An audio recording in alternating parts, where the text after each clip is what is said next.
മനസ്സിൽ പ്രാർത്ഥിച്ചാൽ പോരാ. മനസ്സിൽ ഇങ്ങനെ വിഷമിച്ച് അയ്യോ ഒന്നും നടക്കുന്നില്ല, ഒന്നും ശരിയാ, നോ, നിലവിളിക്കണം. കർത്താവിനെ വിളിച്ച് കരഞ്ഞ് പ്രാർത്ഥിക്കണം.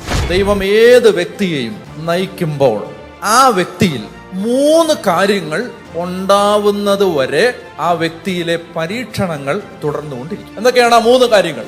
ഞാൻ പറയുന്നതേ, വെറുതെ എന്തിനാ ഈ അടി കിട്ടിയിട്ട് നന്നാവുന്നേ? അടി കിട്ടാതെ നന്നായിക്കൂടെ? ഇത് നമ്മളിൽ ഉണ്ടാവാനാണ് എല്ലാ പരീക്ഷണങ്ങളും. ഒരു മനുഷ്യൻ നിലവിളിക്കുമ്പോൾ അവൻ ബോട്ടം ലെവലിൽ ഏറ്റവും ലോവസ്റ്റ് പോയിന്റിലേക്ക് എത്തുകയാണ്. നിലവിളിക്കുമ്പോൾ എന്ന് പറഞ്ഞാൽ എന്നെ കൊണ്ടൊന്നും പറ്റത്തില്ല, ഞാൻ അങ്ങേയറ്റം ഒഴിച്ചു കളഞ്ഞ വെള്ളം പോലെയായി എന്ന് സങ്കീർത്തനം. അവിടെ എത്തുന്നതിൻ്റെ തെളിവാണ് ഒരുത്തൻ്റെ നിസ്സഹായമായ നിലവിളി. എന്നെ കൊണ്ടൊന്നും നടക്കത്തില്ല എന്ന് അയാൾ പറയുന്ന പോയിന്റാണ് ആ ലോവസ്റ്റ് പോയിന്റ്.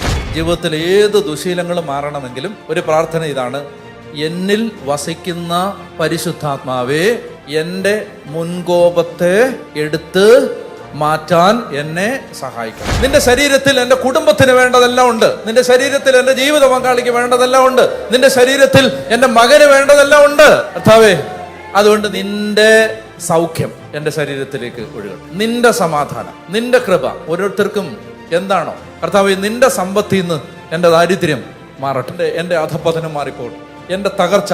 ദൈവമേ, നിന്റെ ശരീരത്തിൽ, ഉത്ഥിതനായ യേശുവിന്റെ ശരീരത്തിൽ മുഴുവൻ അനുഗ്രഹമാണ്. ആ അനുഗ്രഹത്തിൽ നിന്ന് എൻ്റെ ശാപം മാറിപ്പോവട്ടെ. ദൈവത്തിന് ഒട്ടും ഇഷ്ടമില്ലാത്ത സ്വഭാവമാണ് ന്യായീകരണം. എവിടെങ്കിലും വെച്ച് ജീവിതത്തിൽ എന്തെങ്കിലും തെറ്റ് സംഭവിച്ചു, പക്ഷെ അനുദപിച്ച് യേശുവിലേക്ക് വന്നു, നിങ്ങൾ ഭൂതകാലത്തെക്കുറിച്ച് ദുഃഖിക്കണ്ട, നിങ്ങളെ എടുത്ത് ഉപയോഗിക്കാൻ ദൈവത്തിന് പറ്റും.